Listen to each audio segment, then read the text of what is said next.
Interoception is the perception of sensations inside the body. So what are those? Well, we've got heartbeat, we've got respiration, we've got our satiety, so hunger level, as well as emotions.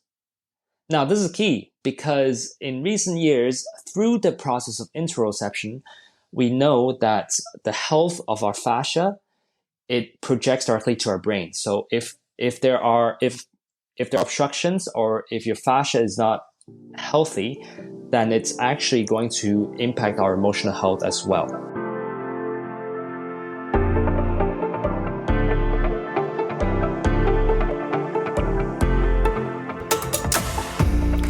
Hello and welcome to Nourish. My name is Kasha and I'm a holistic counselor and first-year doctoral student studying acupuncture and traditional Chinese medicine.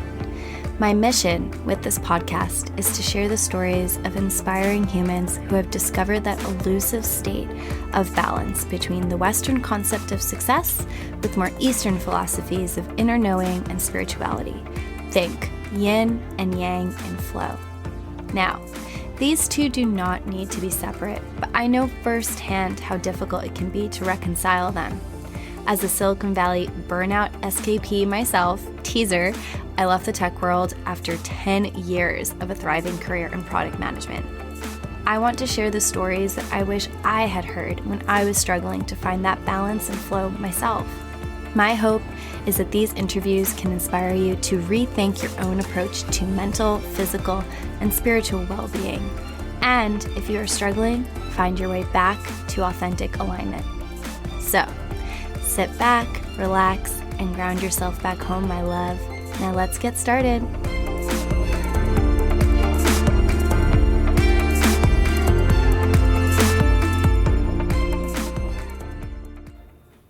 Hello, my loves, and welcome back to Nourish. Today, I have on a very special guest, Andy Tz Chiu, who is a certified strength and conditioning specialist and educator with a genuine passion for making a positive impact in the fitness industry. Now, Andy has an incredible resume, everything from teaching courses on behalf of companies such as the National Academy of Sports Medicine, TriggerPoint Performance. He's made guest appearances on Hong Kong TV shows and has led tons of public fitness events. But what I was particularly excited about was his new book, Dynamic Balance, which is all about integrating principles from traditional Chinese medicine into the fitness world. So we dive into a lot, everything from how Chinese medicine views physical fitness and exercise. We debunk some of the top myths, including questions around high-intensity training and can women bulk up, which I think every female out there has probably been wondering at some point in her fitness journey. And then we also dive into some interesting topics around why fascia is crucial to both our physical and emotional health and what can you tangibly do to train your fascia and so much more. So if you're interested in physical fitness, if you're interested in Chinese medicine and integrating the two, this is a must listen. Now, without further ado, let's jump on in.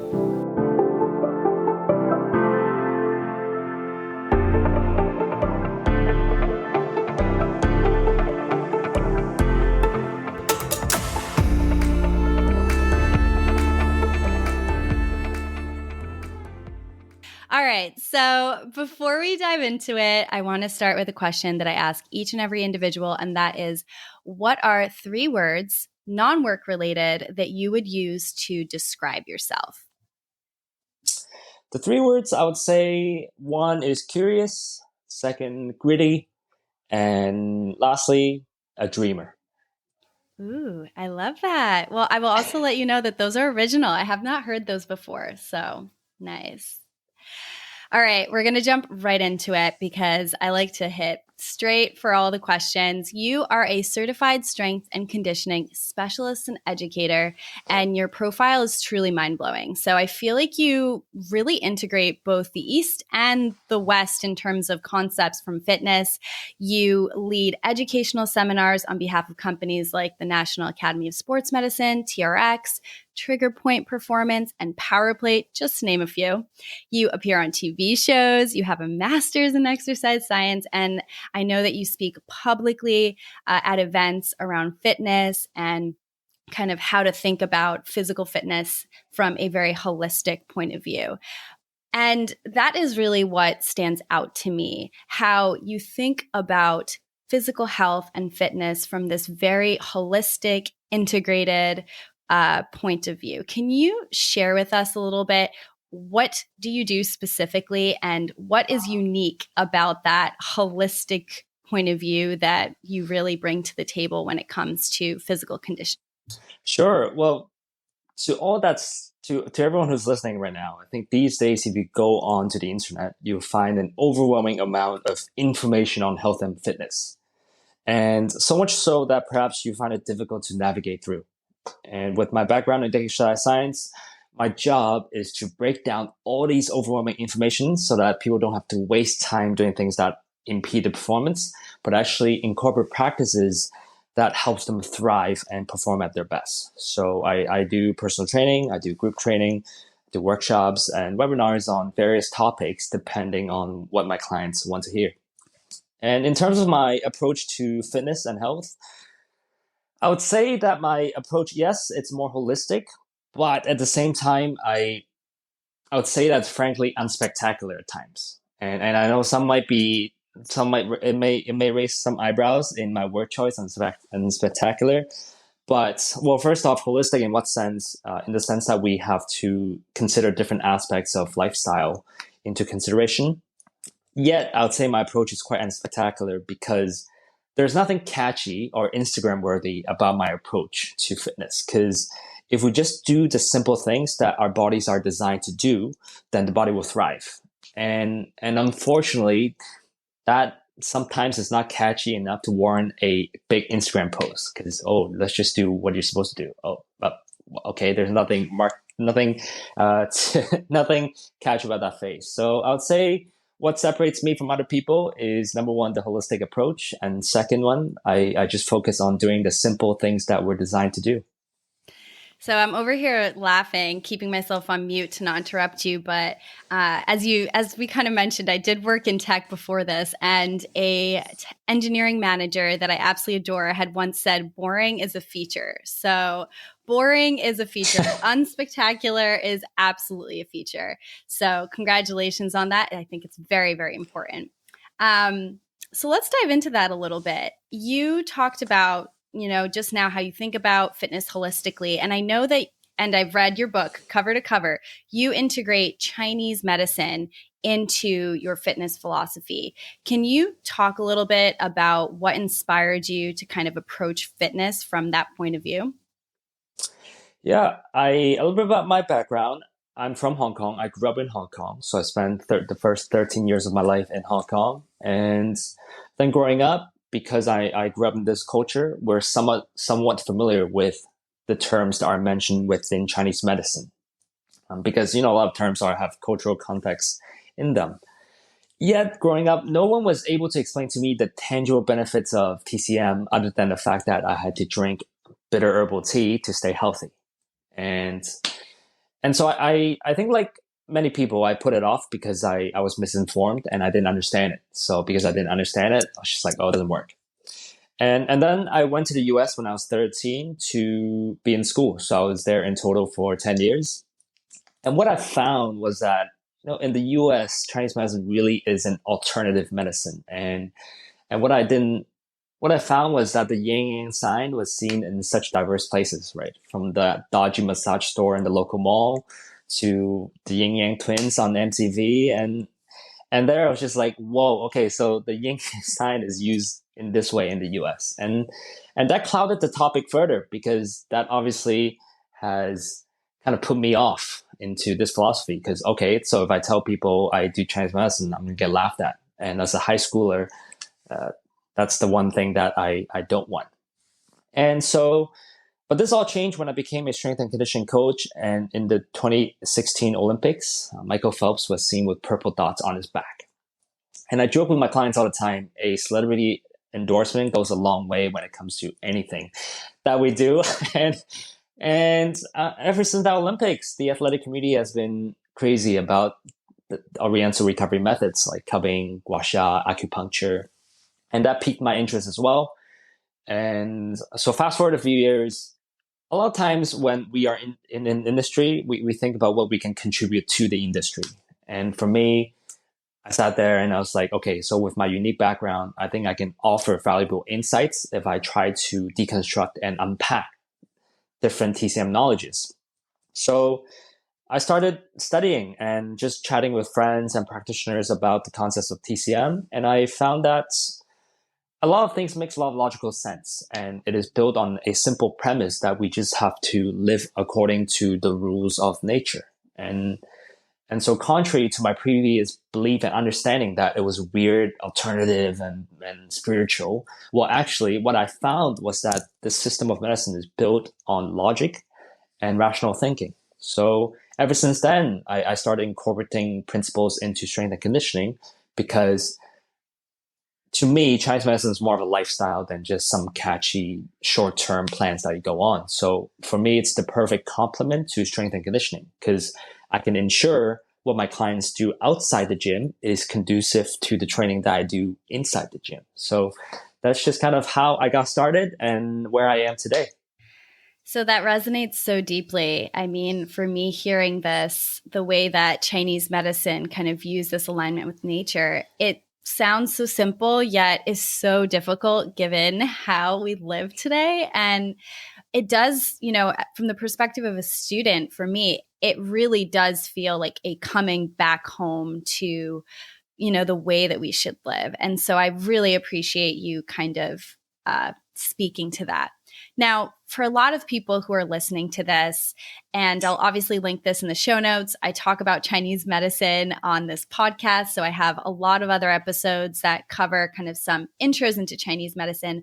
But I know that some folks who are listening to this particular episode who want to understand how to think about fitness from a different point of view may not really be that familiar with Chinese medicine. And your book really does go into explaining it in such a simplified way that straight up, I swear, certain topics I'm covering in school, and I was like, whoa, I understand them now. So it was amazing. So I'd love for you to share with the audience a bit, for those people who are not familiar with Chinese medicine, what are some of the core principles that, Chinese medicine focuses on, and you can kind of relate them back to fitness? TCM is a complex system of medicine that has existed for thousands of years. And essentially, it is interested in what we in the West refer to as homeostasis. And what is homeostasis? Well, it's the self-regulating process that the body goes through for survival and optimal human performance. But here is the cool part. So instead of using vocabularies like ATP, pH, blood sugar level, in TCM, they use vocabularies such as qi, blood, yin-yang, and 5 phases to explain and understand the relationship between the body and its surrounding environment. So, similar to homeostasis, the balanced state is believed to be most conducive to human performance in TCM, as it indicates that the body is coping alright with different factors. Or as we say in dynamic balance, there is harmony between the body and the surrounding environment. And any deviation from that balance point compromises the body's ability to fight against different factors that may ultimately lead to sickness. And in the case where the body deviates from the balance state, there are different theories and strategies within TCM to help you return to that optimal state where you perform best. So I would say, to sum it all up, essentially we want to be in the balance state, and in the case where we deviate from it, there are strategies and principles to help the body get back to that optimal state where we perform best. So here I am. I mean, I'm currently in Puerto Rico, but you know that I'm based in California, grew up in the US my entire life. I know you lived there for some time. You probably know that here in the American culture, and I'm actually so curious to know what it's like right now in China, but we definitely do not necessarily, for most people, live in a state of balance. Like, I'm generalizing here, but when I think about, let's just take it back to fitness, it feels like an all or nothing approach. Like, I'm working out every day. I have strict diets to kind of adhere to. For me personally, I've shifted that more so because I'm prioritizing my health and my well-being. But when it comes to thinking about physical fitness, that's really the narrative that comes through. Like, magazines perpetuate that. It's just kind of the way you think that things need to be done. Even when we think about I'll kind of provide another example, keto, right? And by the way, nothing against keto diets. If you're out there listening and you follow that, it works for you, great. But there's just this like prescribed approach to food, prescribed approach to movement. And so I would love to hear like what kind of fitness and physical health, maybe nutritional myths can you debunk for us that your clients or, you know, perhaps even you yourself used to adhere to before you started to think about it from this integrated Chinese medicine point of view? Yeah, well, I'll tell you one thing that I think is sad and disappointing, at least to me, is that in the health and fitness space, in particular dieting, people always say, "Oh, it all boils down to energy in and energy out. It's that simple," and that supplements are needed for optimal health. I think the problem is everyone seems to be biochemists these days, if you know what I mean, right? We calculate all these micronutrients, macronutrients, and you listen to all these dieting talks and they're like, oh, you've got blah, blah, blah, blah, blah, blah, vitamins and that minerals. And I think approaching things like diet this way, like biochemists in this lifeless approach almost, I think it does a huge injustice to the culinary culture because in the past thousands of years, there are foods in different cultures and usually these diets and foods are dictated by what's available to them. And so I think that from an energy in, energy out perspective, you might say that a protein shake can replenish your energy and it might be a building block for muscles from a scientific point of view. But, you know, it discounts the fact that it discounts the fact that Whole Foods has all the natural nutrition that the body needs. And we are meant to live that way, or we're meant to be living that way. And so I think to me, there's nothing more disappointing than just this whole energy in, energy out equation, because I think the body deserves so much better than just such a simple equation. I agree. I'm getting hungry just thinking about it. So we talked a little bit about that nutritional side. Now, what about the fitness side? What are some fitness myths that you can debunk for us today? You know, based on your perspective on bringing traditional Chinese medicine into physical training. Sure, I would say there are multiple, and the first thing that I actually want to it just came upon me. So this is definitely I'm just gonna go on a ramble here, and please stop me if I deviate too much and go off a tangent. And that is isolated muscle training. So in the fitness world, we always hear the term scoping, right? I want to scope a perfect body so that when I'm in Puerto Rico, when I go to the beach, I can impress everyone that's out there. And traditionally, in terms of the approach at the gym, you work on an isolated body part. Today, I'm going to work on my hips because I want to have good looking hips for the beach, or I'm going to work on my abs and I'm going to work on my chest, etc., etc. And to this point, I have to share a story. And that is in 2014, I was really close to my childhood dream. And that was to become a professional soccer player here in Hong Kong. And in 2014, I was given a trial with a local sports team called Yulong Football Club. And I was on trial with them for a couple of weeks, and we were doing agility training. So agility training is where you go on these speed ladders. You might see on videos of these athletes doing different acceleration, deceleration, coordination movements. And as I was doing these movements, the fitness coach, he pulled me aside and he said, "Hey, Andy, you know when people change directions, they kind of just touch and go and they just agilely change directions. But when you do these drills, when you turn like a robot. So instead of touching and go, you do like a 180-degree rotation and then you kind of dash off. Why do you move like a robot?" And that was an epiphany for me because I realized the traditional way of training did not prep me to move better, right? I think traditionally we've all seen guys who spend 6-7 hours at the gym and they're super bulky, yet they walk like they are a robot. And to this point, I would say that one of the misunderstandings at the gym is isolated muscle training is the only way of training. And that's not true because, okay, fine, you could be a bodybuilder, that could be your aspiration and that could be your goal. But if your goal is to be a better athlete, if your goal is to have a healthier lifestyle, to move better, then I would challenge the notion that we have to do isolated muscle training. So what should we do instead? Well, we should actually do some total body movements, and we should do some rhythmic movements, because what turns out, not only in Chinese medicine, but we've been doing that for thousands of years in culture, via, you could say, Tai Chi, Qigong in Chinese medicine. We've been doing that in yoga, and we've been doing that in dances. And so you could certainly find a lot of common ground in the things that we've been doing. And yet, I would say over the past decade or two, people get so caught up in training muscle in isolation that they forget, if I want longevity in my life, if I want to become a better athlete, perhaps I should train my body to move in it, to be competent in different movements, because that's ultimately what health is all about. So really striving for a fluid body, a body that is healthy, as opposed to focusing on, or expecting, I guess, really, because we're debunking this, to tone just specific parts of your body with isolated movements. What about things like HIIT workouts? What are your thoughts on that? Because I do know, like, it's kind of all the rage. Lots of people are doing it, myself included. Tell me, what's going on there? Well, put it this way, this is key.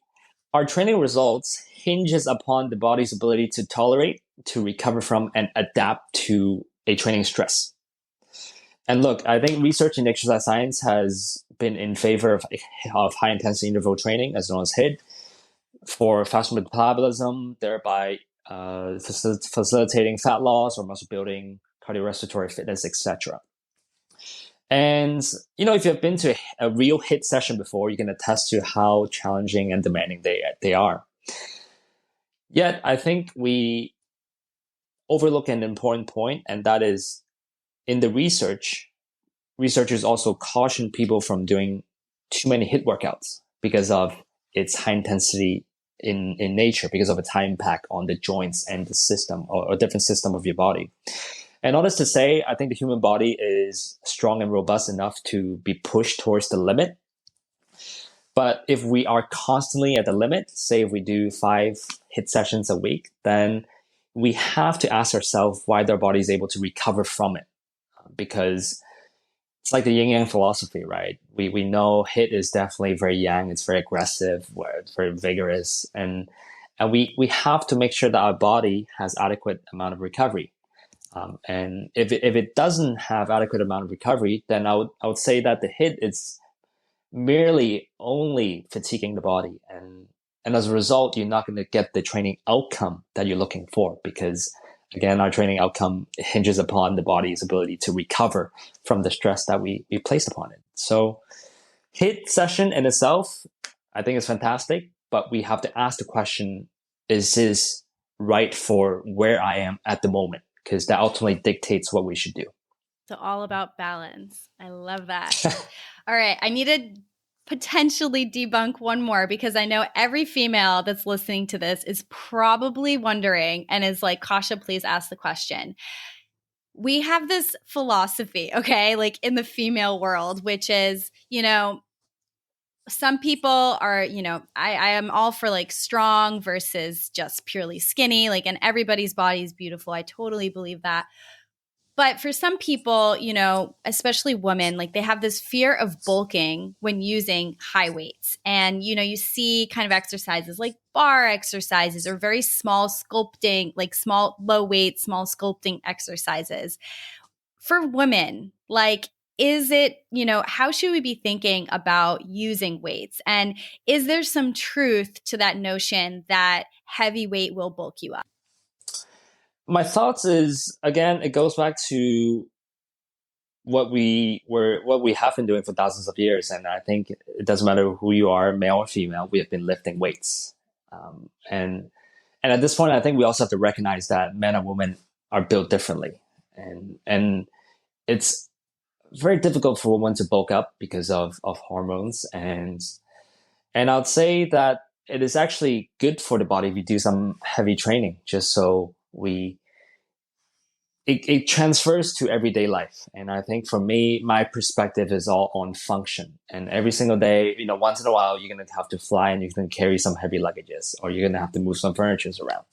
And so functionally, it's going to help you to kind of live your lives better.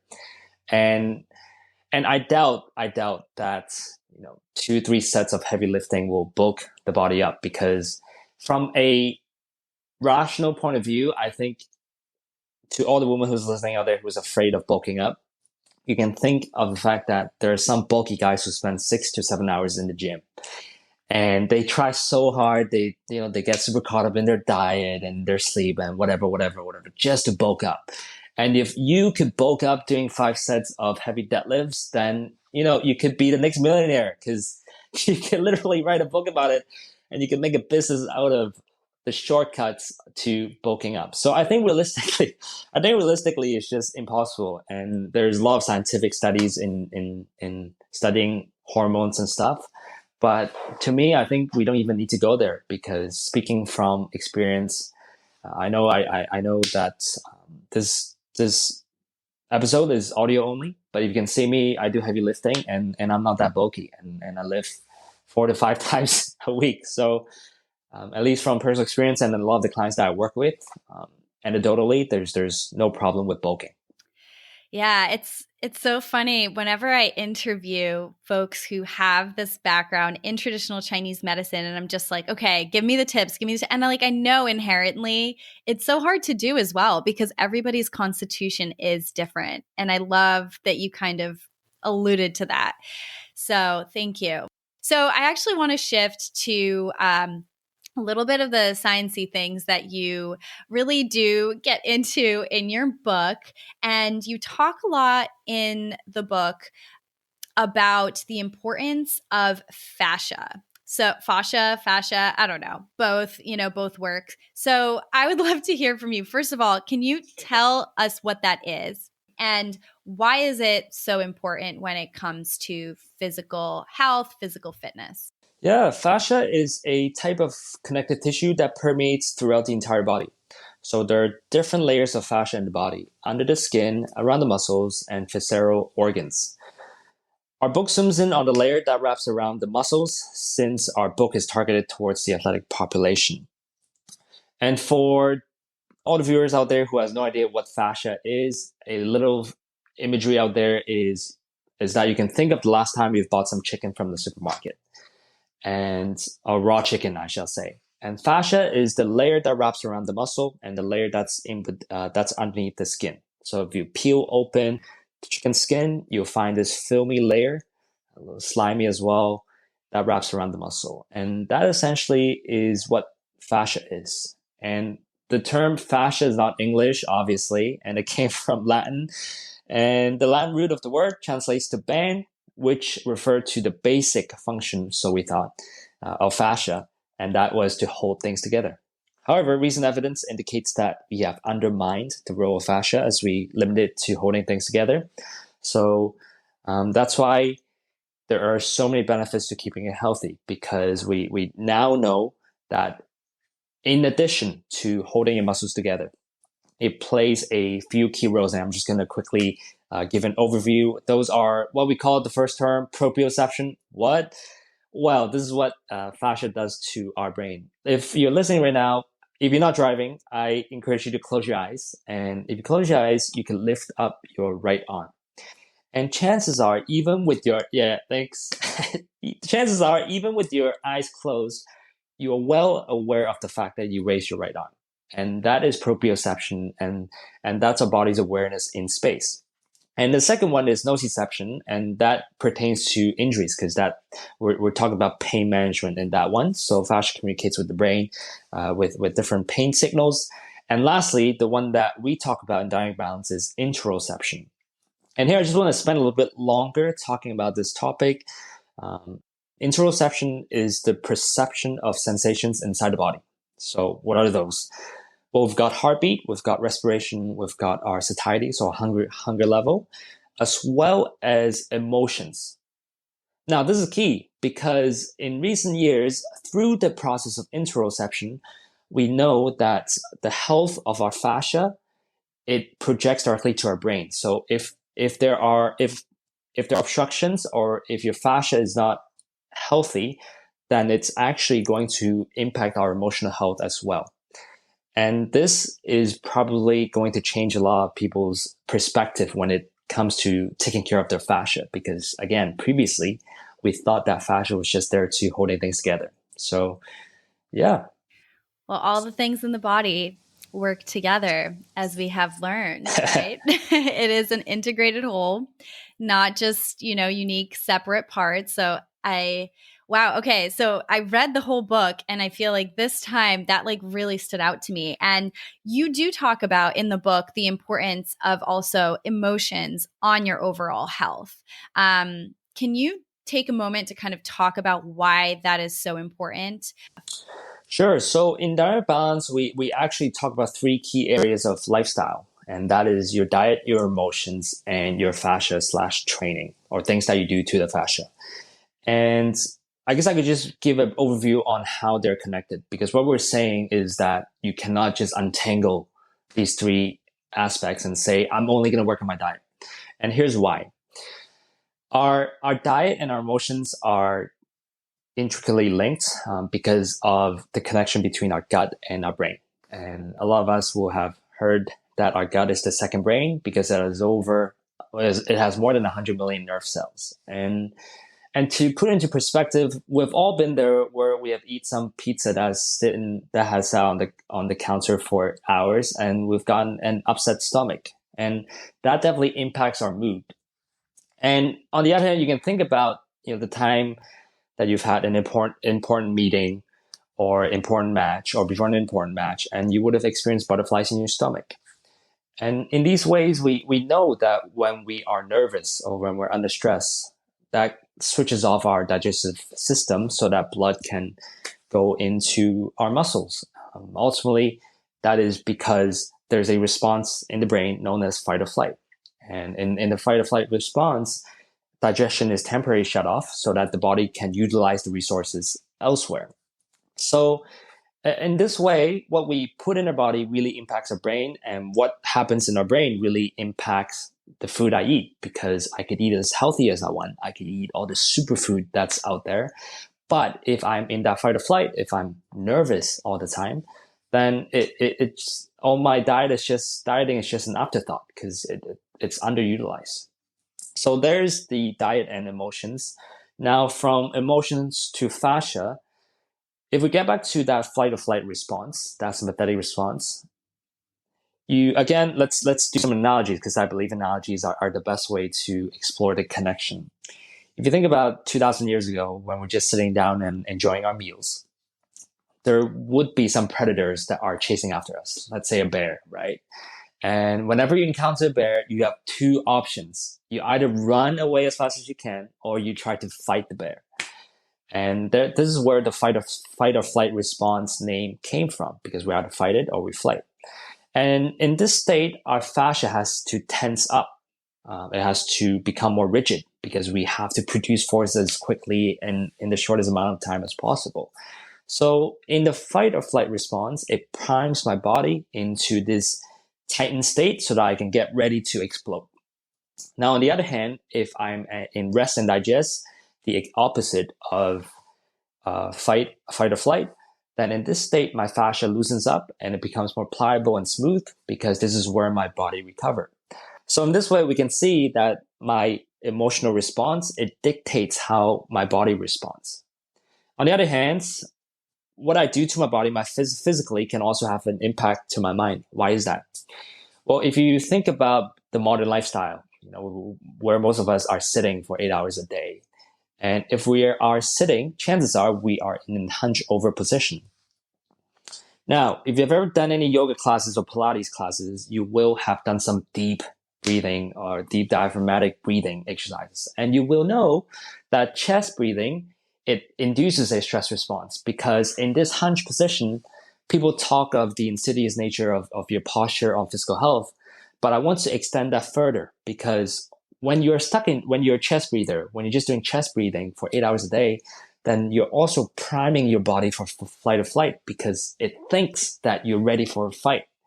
but really you're just responding to emails, right? So, and responding to emails is definitely, well, in most cases, not a life-threatening situation. So, in this way, we can see that our emotions and our training or our fascia are also linked. Now, lastly, our fascia and the diet. We know that our fascia is mainly consists of fluids and other liquids. So if we have a diet that dehydrates us, a diet that's filled with processed foods, then it's not going to be beneficial to my fascia as well. Because in an ideal world, we want the fascia to be pliable and smooth. So hopefully, in this concise summary, we can just see that the connection between all three. Because if I'm stressed all day, then that's going to make my fascia tight. If I'm stressed all day, that's going to impact my diet. And so I would say that it is really important that we look at things from an integrative point of view, because it's impossible just to untangle one area and say, let's work on the diet.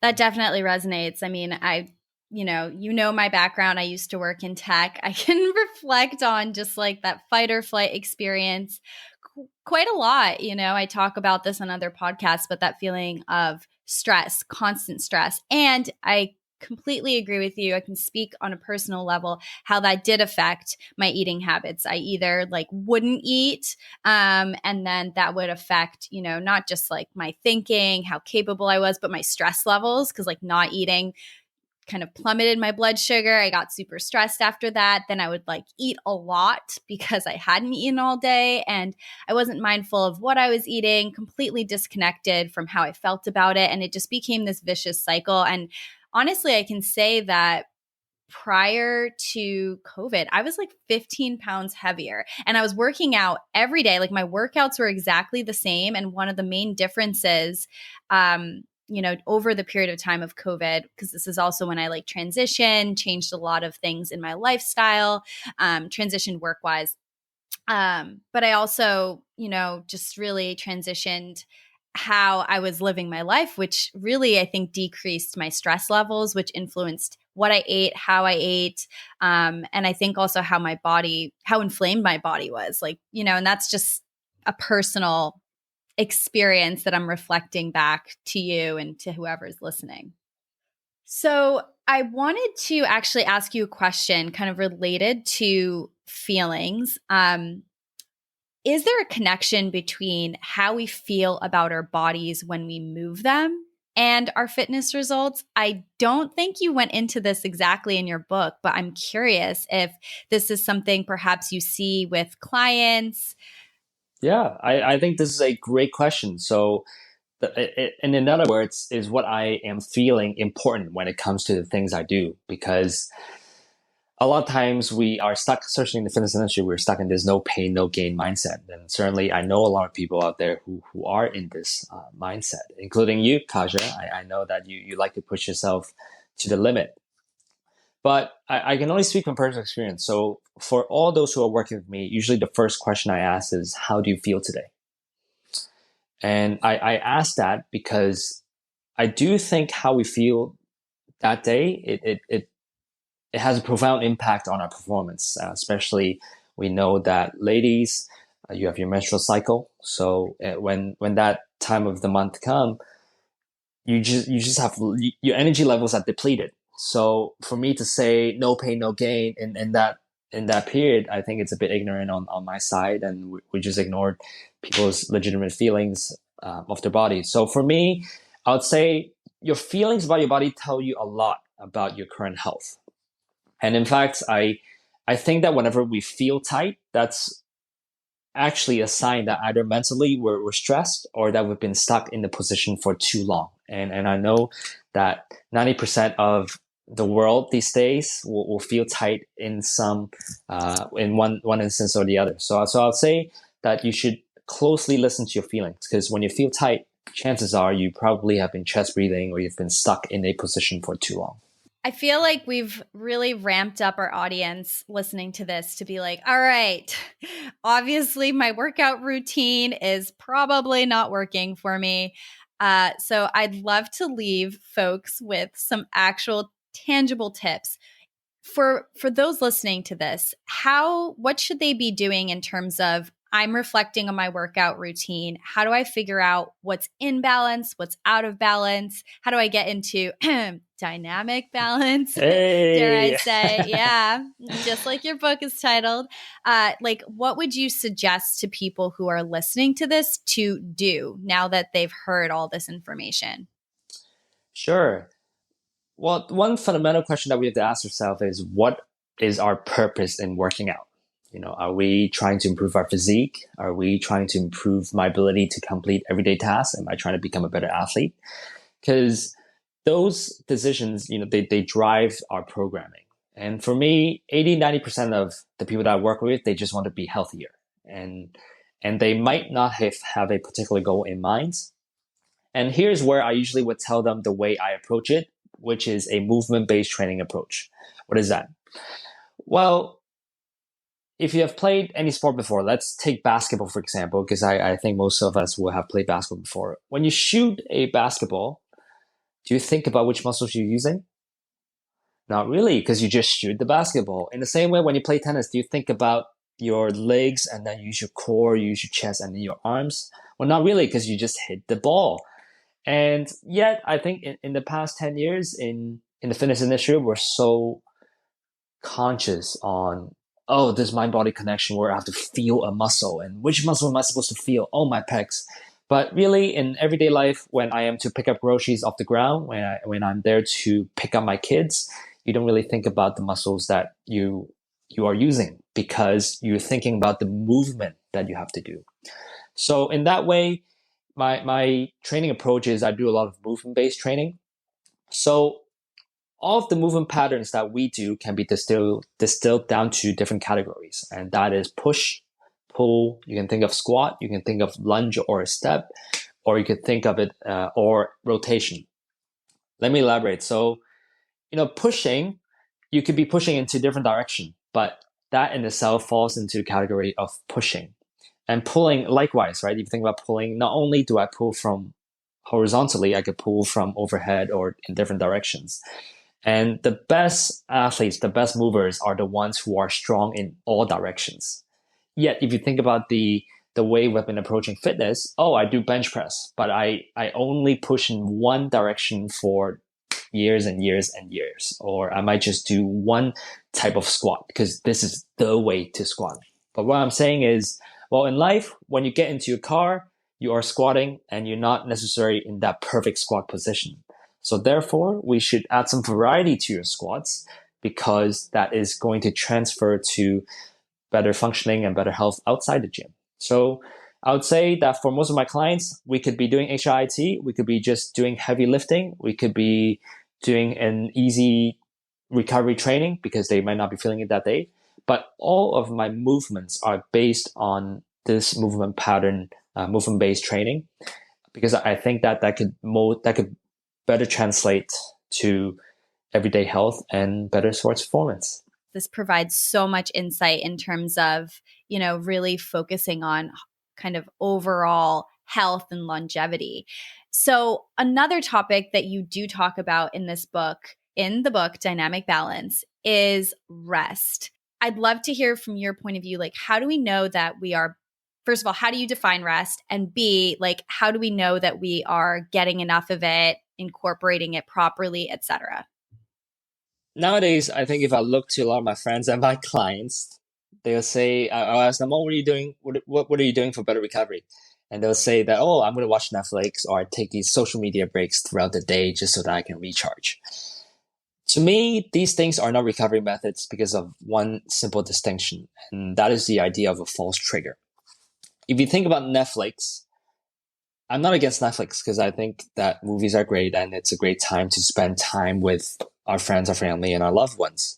Yet, if you think about you watching Netflix, again, it's a false trigger according to the concepts that we've discussed so far, right? When I'm watching Netflix, I'm usually on my couch, I'm slouched over, I'm chest breathing, and I'm chest breathing for 2 hours, 3 hours.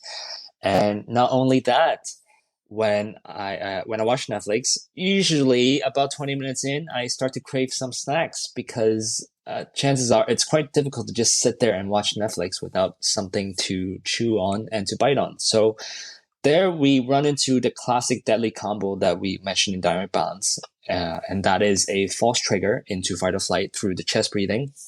And then if you snack as well, then that goes into a processed food in our diet, which also will impact our fascia because everything is linked. So to me, Netflix in itself is not the problem again, but it's the way that we watch Netflix, our posture while watching Netflix. And the same goes for social media. Certainly for me, being from Hong Kong and being in the US, I think these days when we turn on social media, it's all just political news. And for me, these are false triggers as well, because my brain will most likely see this as a threat when it isn't. So the main differentiation is this idea of false triggers. The best recovery modalities are the ones that restore my body back to its original state. So back to TCM, if you think about a lot of the modalities that practitioners use, be it cupping, be it gua sha, be it acupuncture, all these modalities are there to restore the way that our body is supposed to be, which is to have unobstructed, to have smooth qi and blood, to have good circulation, that circulation throughout the body. And because, good health or good circulation is vital to health. So I would say that when it comes to recovery, we just have to ask ourselves, is this activity restoring my natural state of health? Because again, the more natural it is, the better. And if it isn't, then I'll say that doesn't constitute a recovery. And moreover, I'll say that you're just adding to yourself more stress. So do you recommend that your clients work out every day or not work out every day? How do you encourage them to think about movement? Yeah. So this ties back to my in the beginning, in the intro, where I kind of deemed my whole philosophy as unspectacular. So for me, instead of going in for that powerful hit session, I encourage my clients to kind of take small breaks throughout the day.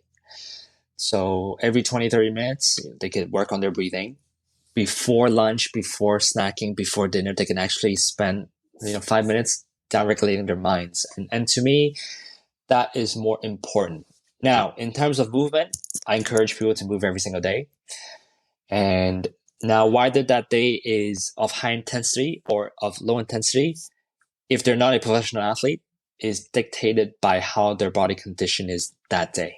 Because chances are, the fact is 90% of the people that I work with in Hong Kong are businessmen. And as a businessman, they don't necessarily dictate how their days go in terms of stress levels. And to me, if they're under heavy stress, we all know that there are times when you stress, hit session is the perfect gateway to release some stress, because you've got all these emotion trapped inside your chest that you just want to release.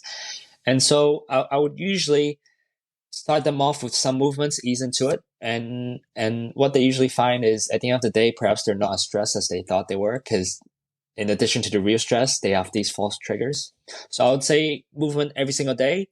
And if the body allows you to do it, you can push yourself hard. But definitely don't forget the recovery, because that ultimately is what's often overlooked in the fitness industry. Love that. Well, I could speak with you for hours, but I know that neither of us can do that. Balance, got to go do something else. And probably I should sit up and move around at this point. So I know that everyone's probably wondering, where can they find you? Where can they get your book, Dynamic Balance? I'm going to link everything in the show notes, but please give us an overview of how can we stay in touch with you?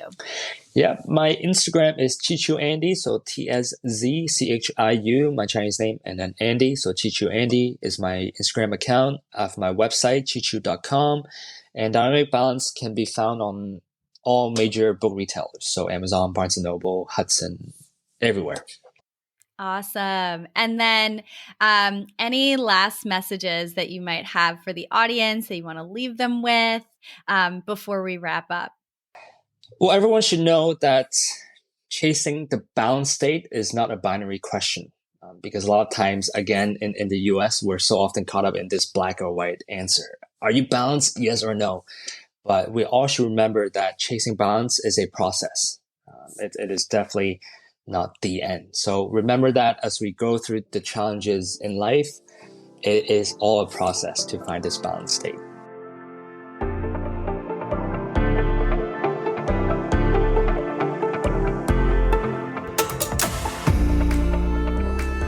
Thank you so much for tuning into this episode of Nourish. If you enjoyed this conversation, please leave a positive review. Your rating really helps the podcast grow, and your feedback means the world to me. I publish new episodes twice a month, so hit the subscribe button to be notified. Finally, if you'd like to learn more about the work I do as a holistic counselor or to connect, please head over to my website or my Instagram at Mira_wellness_co. I love speaking with each and every one of you. Thanks again for being a listener, and see you next time.